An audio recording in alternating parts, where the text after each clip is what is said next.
कि बाबा साहब सिर्फ संविधान निर्माता नहीं है, वो भारत निर्माता। वो भारत निर्माता है जहां पर सभी के लिए समान अवसर होंगे, equity, equality, social justice, secularism इसकी नींव है जिसको कोई भी चाहे बदल नहीं सकता। तो ये देश की व्यवस्था को दिखा रहा है आखिर क्यों देश में बदलाव की जरूरत है, वरना जब तक ये आरएसएस से पोषित लोग सत्ता में रहेंगे, ये संविधान के विरोध में ही काम करेंगे। कि वो आईपीएस अधिकारी हैं जिनके साथ ये हो रहा है, वो आईपीएस अधिकारी हैं, पत्नी उनकी आईएएस अधिकारी हैं, उनके ससुर जो थे, जहां तक मैंने सुना है वो सांसद रह चुके हैं उनके, और उसके अलावा भी जितने बड़े बड़े सांसद है, नेता, उनके लिए आवाज उठा रहे हैं, फिर भी न्याय नहीं पहुंच पा रहा है। ये सिस्टम और सत्ता का सपोर्ट नहीं है। ये लोग खुलकर ऐसी बात नहीं कर पाते जो भी कर रहे हैं, चाहे वो बाबा साहब को गाली देना हो, सीजीआई के ऊपर जूता फेंकना हो, और जूता फेंकने को जस्टिफाई करना हो। आईपीएस अधिकारी को भी न्याय नहीं मिल पाता, मृत्यु के बाद भी, जीवित छोड़ दीजिए ना, मरणोपरांत भी उसको न्याय नहीं मिल पा रहा है। सिस्टम हमारा कैसे ये मिलता है, कॉन्फिडेंस बोलने का सिस्टम हमारा है, पर एक पानी के लिए जानी जाती है।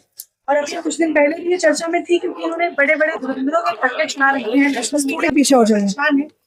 तो आज इस वक्त यहाँ ये एक बुक की जो लॉन्चिंग थी उसमें पहुंची है। बुक का जो नाम है सामाजिक न्याय के मसीहा।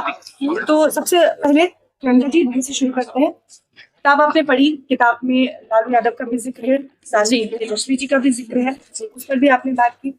और सबसे पहले सामाजिक न्याय की अगर बात होती है तो हमेशा आपने बहुत ही कहा कि सबसे पहले बात होगी तो बाबा साहेब से शुरू हुई। लेकिन इस देश में जो माहौल है, जिस तरीके से बाबा साहेब को पेश करने की कोशिश हो रही है, सीजीआई पर एक तरफ देखा आपने जूता फेंका जाता है, दूसरी ओर ऐसे और भी तमाम वकील हैं जो ये कहते हैं कि बाबा साहेब ने संविधान लिखा ही नहीं। वकील होकर, पढ़े लिखे लोग होकर वो इस तरीके की एक नई चलन को लागू करने की कोशिश कर रहे हैं, क्या कहेंगे इस पर? ये सब कुछ पढ़ लिए होंगे पर संविधान नहीं पढ़े होंगे। जो ये बातें कर रहे हैं, और मुझे नहीं पता वकालत कैसे सीखी, कहाँ सीखी और किस तरह से वकालत करो। अगर ये लोग वकालत कर रहे हैं तो सोचिए कितना खतरनाक है दलितों के लिए, पिछड़ों के, अल्पसंख्यकों के लिए, जो वंचित तबका है खास तौर पर उनके लिए। और हमने आज ये भी देखा ना, उत्तर प्रदेश की घटना का भी जिक्र हुआ कि जो ठेले वाले लोग हैं उल्टा सर पे खड़ा करवा दिया जा रहा है। ये मतलब ये कानून व्यवस्था है क्या? कानून में कहाँ ऐसा प्रावधान है कि आप सर के बल खड़ा करवा दे? तो बिल्कुल वैसा ही समझ में आ रहा है कि अगर किसी दलित की छाया, किसी शूद्र की छाया किसी को छू जाए तो उसके लिए उसको दंडित किया जाएगा। उस तरह की सारी घटनाएं हमें देखने को मिल रही हैं। पर आहत हम इस बात से ज्यादा है कि सिस्टम तौर पे जो हो रहा है उसको सत्ता का भी किसी तरीके से समर्थन है और खुलकर है। आप खुद देखिए कि जो व्यक्ति सीजीआई में, तो आप सोचिए देश में सबसे इम्पोर्टेंट, सबसे स्ट्रॉन्गेस्ट व्यक्ति 3 लोग कोई होते हैं तो राष्ट्रपति, प्रधानमंत्री और चीफ जस्टिस ऑफ इंडिया।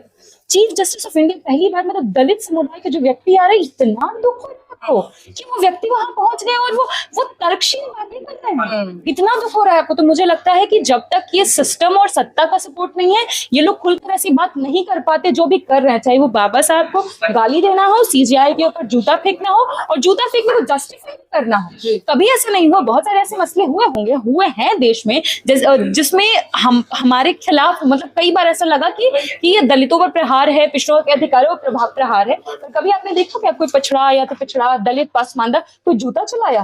ये कभी हमने नहीं देखा इस देश में। उसको समर्थन नहीं मिला। ये पहली बार हो रहा है। तो मुझे लगता है कि ये वो लोग तभी कर पा रहे हैं जब इनको सत्ता का समर्थन। सामाजिक न्याय के जितने भी अगुवा रहे हैं लगातार बाबा साहेब से शुरू किया हमने, लेकिन बिहार में अगर देखा जाए तो लालू प्रसाद यादव की भी पूरी चुनावी यात्रा में जो कुछ चल रहा है, बार बार एक ही चीज पर आकर रुकती है, उनके जंगल राज पर। उन्होंने क्या कुछ किया इस पर तमाम और लोग, जैसे उनकी वीडियो की भी बात हुई, जो रील वायरल हो रही है उन पर भी बात हुई, लेकिन उसके अलावा जो पेश किया जा रहा है उस जंगल राज को जिस तरीके से, उसे कैसे जस्टिफाई करेंगे? लालू जी राजनीति की धुरी है बिहार में सामाजिक न्याय की, चाहे वो सांप्रदायिकता से लड़ना हो या सामाजिक न्याय स्थापित करना। कोई एक नाम जो गूंजता है बिहार के फिजाओं में तो वो लालू जी। और जैसा किताब में भी कई नामों से छूट गए, जैसे जगदेव बाबू का नाम। तो ये बिहार जगदेव बाबू कर्पूरी ठाकुर का बिहार है या लालू जी का बिहार है? अशोक की धरती है बिहार। और वहां पर आप लालू जी के शासनकाल को जंगल राज बोलेंगे तो पिछड़ा, वंचित, अब उसको एक्सेप्ट नहीं करता, वो हंसता है आपके ऊपर और वो देखता है कि ये कौन लोग हैं जो जंगल राज बोल रहे हैं। क्योंकि कोई जंगल राज बोल रहा है तो इसके पीछे एक वजह होती है, शायद उसके लिए जंगल राज रहा हो सकता है। जंगल राज का मतलब, हम तो खैर इस शब्द को खूबसूरत मानते हैं। जंगल राज मतलब आदिवासियों का राज, पिछड़ों वंचितों का राज, शूद्रों का राज, उनका राज है ये।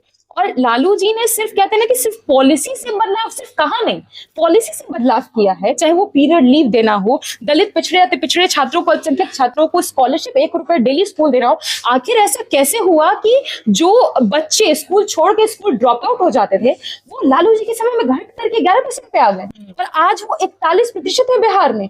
मात्र 14% लोग ही 10वीं तक पास है। आप सोच लीजिए, पूरे बिहार में 1 लाख लोग भी नहीं है, मतलब 98,000 लोग हैं जो पीएचडी कर पा रहे हैं, डॉक्टरेट तक नहीं कर पा रहे, एमए जो किया हुआ है। मतलब बहुत विभत्स स्थिति है बिहार की।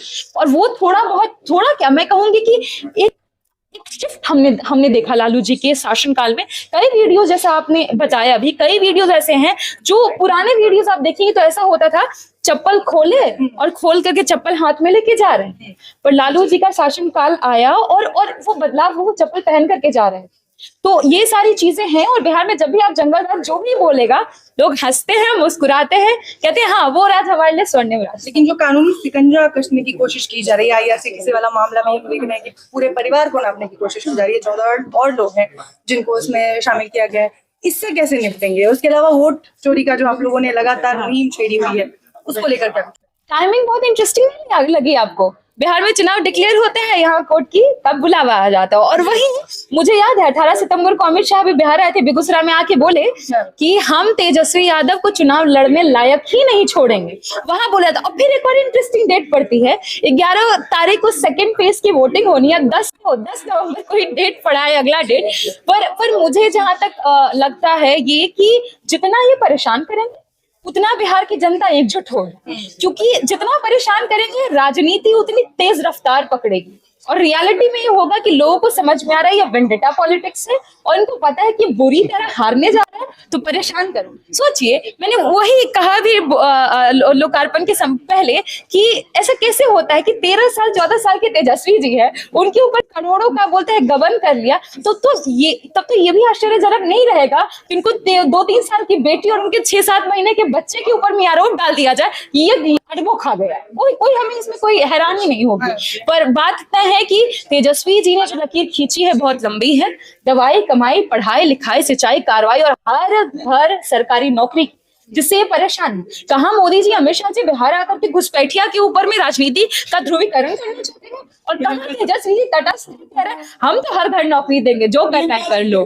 7 दिन से IPS की लाश चढ़ रही है, क्या ये किसका वेट कर रहे हैं? न्याय नहीं मिल रहा है। आप खुद बताइए कि वो IPS अधिकारी हैं जिनके साथ ये हो रहा है, वो IPS अधिकारी हैं, पत्नी उनकी IAS अधिकारी हैं, उनके ससुर जो थे, जहां तक मैंने सुना है, वो सांसद रह चुके हैं उनके, और उसके अलावा भी जितने बड़े बड़े सांसद हैं, नेता, उनके लिए आवाज उठा रहे हैं, फिर भी न्याय नहीं पहुंच पा रहा है।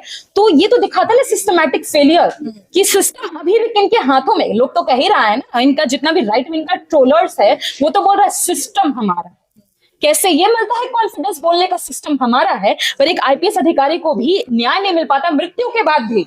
जीवित छोड़ दीजिए ना, मरणोपरांत भी उसको न्याय नहीं मिल पा रहा है। तो ये देश की व्यवस्था को दिखा रहा है आखिर क्यों देश में बदलाव की जरूरत है। वरना जब तक ये RSS से पोषित लोग सत्ता में रहेंगे, ये संविधान के विरोध में ही काम करेंगे। और जब, हाँ, एक सवाल तो आज हम पूरे देश से पूछेंगे कि जब आप कहते हैं कि IPS IAS के बच्चों को आरक्षण क्यों मिलना चाहिए, तो आप देख लीजिए जब IPS अधिकारी को मरणोपरांत न्याय नहीं मिलता है तो उनके बच्चों की बात करना तो आप छोड़िए। बताइए, हाल फिलहाल में ही RJD की 3 मुखर प्रवक्ताओं, जिनमें आप भी थी, को NDA के प्रवक्ताओं ने बहिष्कार कर दिया। सीधे तौर पर कहा कि अगर वो शामिल होंगे तो हम तो नहीं होंगे।